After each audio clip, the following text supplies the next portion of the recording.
Bonjour à tous, mon nom est François Letarte, bienvenue sur ma chaîne JDRD30, une chaîne consacrée aux jeux de rôle sur table, donc une vie de rôliste. Et oui, j'ai le goût de vous entretenir sur une game de Star Wars, deux games de Star Wars en fait que j'ai fait avec le mécanique de Fantasy Flight Games. Donc j'ai fait ça dans le cadre de Draconis, deux parties.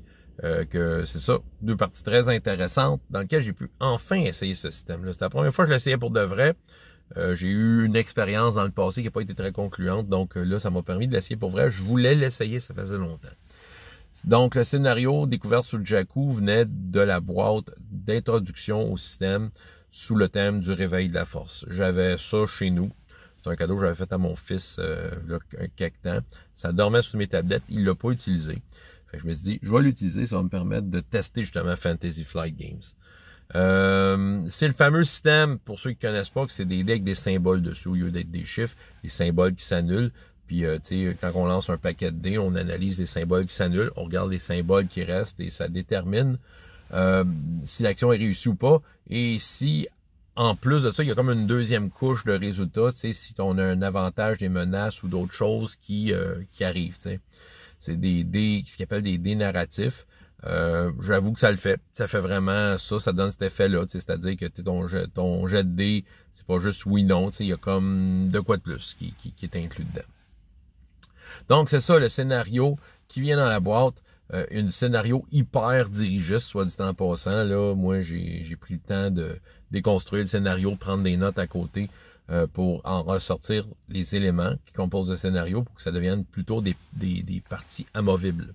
Au dire de certaines personnes avec qui j'ai joué en fin de semaine, Fantasy Flight, toutes leurs boîtes d'introduction ont des scénarios hyper dirigistes. Dans le fond, ils prennent par la main du monde qui n'ont jamais joué à du jeu de rôle. Je trouve ça un peu extrême, parce que je trouve, en tout cas, moi perso, je trouve que c'est pas une bonne façon d'introduire les gens en leur disant que tu fais un scénario avec des choses obligées dedans, là. Mais ça regarde les personnes qui ont ça entre les mains. Moi, j'ai interprété comme je voulais. J'ai décidé d'y aller avec des parties amovibles.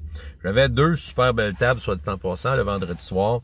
Des joueurs investis avec des super bonnes idées. Il y avait Philippe, avec qui je joue à Uncharted Wars le mercredi, qui s'était joint à nous, et d'autres joueurs. Je me souviens pas de leur nom, mais tu sais, ça faisait vraiment une belle équipe qui faisait des affaires super cool. Et le dimanche matin, ben tout autant.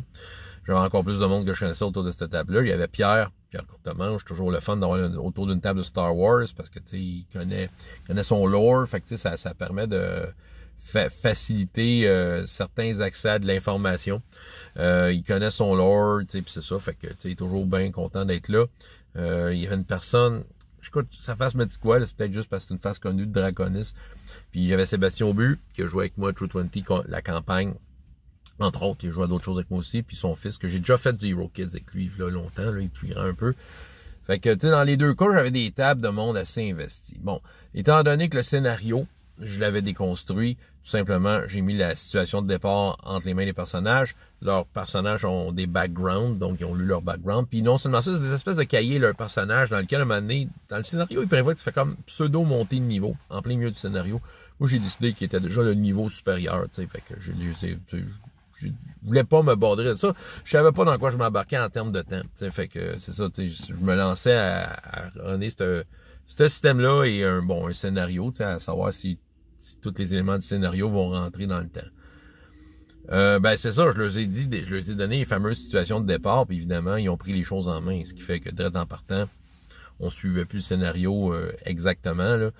À part les éléments importants, les points, les checkpoints importants, une fois qu'ils ont trouver telle affaire, ben où est-ce qu'ils s'en vont, ben c'est ça, ça allait un peu plus dans le sens que ce que le scénario prévoyait, mais le comment y arriver, il était complètement libre de ça. Fait que on a eu droit à plein d'affaires qu'il n'y avait pas dans le scénario, des poursuites dans le désert, du rafistolage de canons énormes, de réparer le vaisseau avant. Dans les deux cas, ils ont pensé, c'est ça qui est drôle, c'est un scénario hyper dirigé. Il y a deux éléments dans le scénario, entre autres, dont un qu'ils ont trouvé ce qu'ils cherchaient sur la planète Jakku. Puis ils veulent s'en aller avec le vaisseau. Un des personnages a un petit vaisseau, mais le vaisseau, c'est écrit qu'il est endommagé. C'est écrit sur la feuille du personnage. Mais là, dans le scénario, tel qu'il est écrit, c'est prévu qu'ils s'occupent de réparer le vaisseau pendant qu'ils sont en train de décoller puis se faire poursuivre. Fait que là, il y a comme des difficultés tout ça. Mais tu sais, les personnages moindrement prévoyants, ils veulent le réparer tout de suite, tu sais. Fait que là, aussitôt que l'information, dans les deux tables, est sortie comme de quoi que le vaisseau était brisé, ben, teamwork, là, il y en a un qui va réparer le vaisseau, l'autre va faire l'autre affaire, tu sais. Fait qu'il y avait un peu ce côté-là. Fait que dans les deux cas, quand ils sont partis de la planète, il n'y avait pas de problème, le vaisseau allait bien. Les scénarios se sont faits en 3 heures au lieu de 4.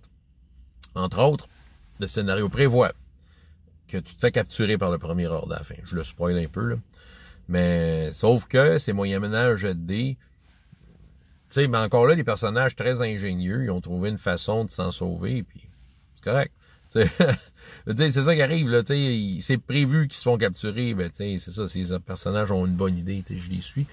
Dans le cas de la table du vendredi, j'ai pu étirer la sauce un peu parce qu'ils s'étaient fixé un objectif avec ce qu'ils avaient trouvé, fait que j'ai comme un peu les ai suivis dans leur objectif, ce qui fait que ça l'a amené à d'autres scènes nouvelles ailleurs, sur une autre planète complètement, avec une escarmouche contre des soldats infiltrés, pis tout ça, ça a été une petite finale qui faisait finale, tandis que dans l'autre cas, ils se sont tous mis d'accord de dire, OK, ben regarde, on s'est pas fait capturer par le premier ordre.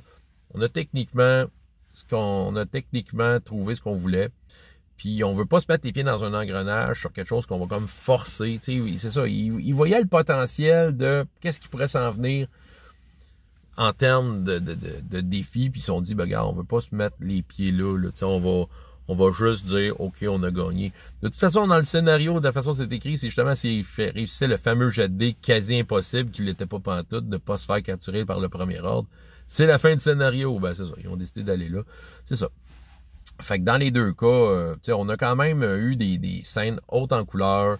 C'est ça, la mécanique de jeu est là pour t'inspirer de quelle façon la scène se résout. Tu l'as eu, tu l'as pas eu, bon, avantage, menace, tout ça. Ça fait travailler le cerveau. C'est quand même un super bon système. OK. J'ai eu enfin la chance de l'essayer.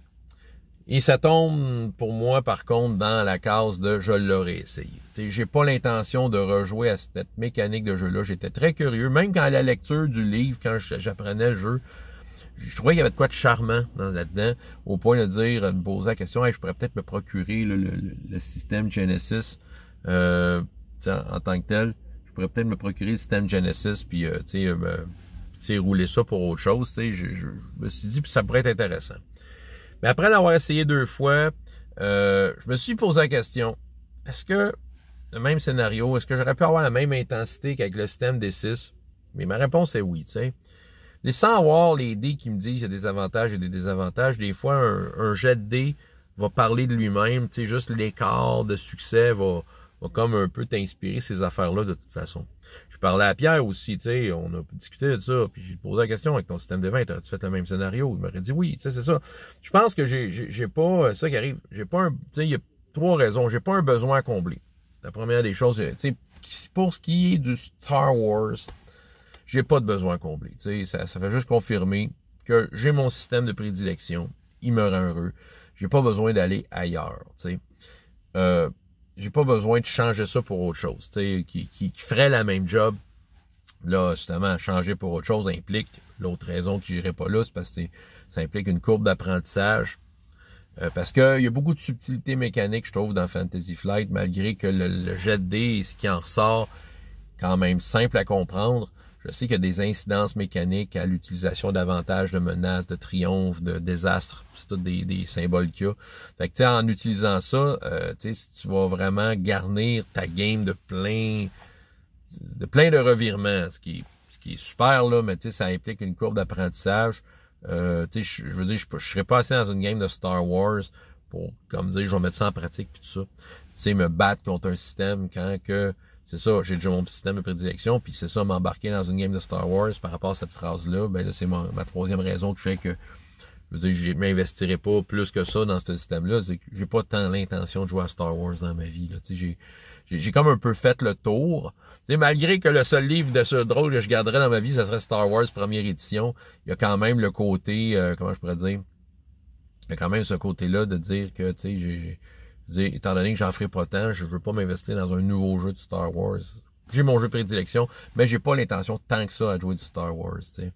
J'ai un peu fait le tour, tu sais. J'en ai fait en fin de semaine, en fait, tu sais. Puis oui, j'ai eu du plaisir, mais c'était la raison principale de ça, c'était pas le désir de jouer du Star Wars, c'était surtout d'essayer cette mécanique-là dans du Star Wars, tu sais.